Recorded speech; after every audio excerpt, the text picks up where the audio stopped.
మేఘంగా దిగొచ్చిన దేవునికి స్తోత్రములు మనం చదువుకునే వాక్యం నిర్గమాకాండం 33 అధ్యాయం 5 నుంచి 11 వరకు. కాగా యెహోవా మోషేతో ఇట్లని ఇశ్రాయేలుతో మీరు లోబడని వల్లని ప్రజలు ఒక క్షణమాత్రం నేను మీ నడుముకు వచ్చిదినా మిమ్మల్ని నిర్మూలన చేసేదను కనుక మిమ్మల్ని ఏమి చేయవలనో అది నాకు తెలియనట్లు మీ ఆభరణములను మీ మీద నుండి తీసివేయడని చెప్పమనేను. కాబట్టి ఇశ్రాయేలు హోరేబు కొండ వద్ద తమ ఆభరణములు తీసివేసిరి. అంతటి మోషే గుడారమును తీసి పాలెం వెలుపలికి వెళ్ళి పాలెమునకు దూరముగా దాన్ని వేసి దానికి ప్రత్యక్ష గుడారం అని పేరు పెట్టాను. యెహోవాను వెతికిన ప్రతివాడును ఆ పాలెమునకు వెలుపలనున్న ఆ ప్రత్యక్ష గుడారమునకు వెళ్ళుచూ వచ్చాను. మోషే ఆ గుడారమునకు వెళ్ళినప్పుడు ప్రజలందరూ లేచి ప్రతివాడు తన గుడారపు ద్వారమందు నిలిచి అతడు ఆ గుడారములోనికి పోవు వరకు అతని వెనుకతోటి నిదానించి చూచుచుండెను.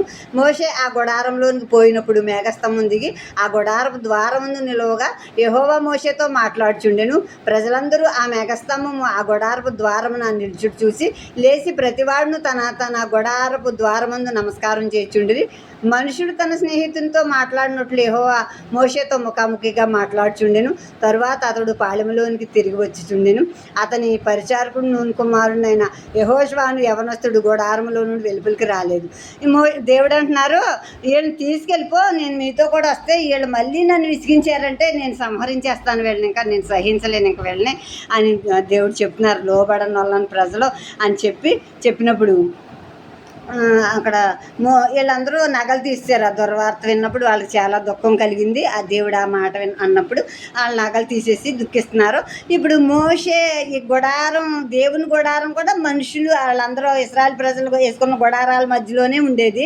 ఇప్పుడు ఆ గుడారం, దేవుని గుడారం ఆ మనుషుల మధ్యలోని గుడారంగా ఉన్న ఆ గుడారాన్ని తీసివేసి ఆ గుడారాలకు అవతల పాళెం అవతల, ఇశ్రాయేలు పాళెం అవతల ఆ గుడారం వేసి దానికి ప్రత్యక్ష గుడారం అని పేరు పెట్టాడు.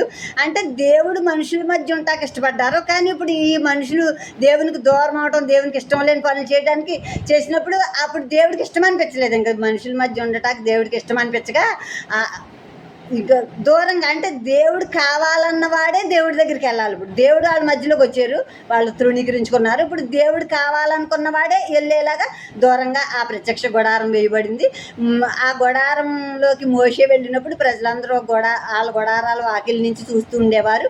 ఇప్పుడు మోషే ఆ గుడారంలోకి వెళ్ళినప్పుడు దేవుడు ఆ మేఘ రూపంలో దిగొచ్చేవారు. ఆ గుడారపు ద్వారం దగ్గరికి దిగొచ్చినప్పుడు అందరూ నమస్కారాలు చేసేవారు.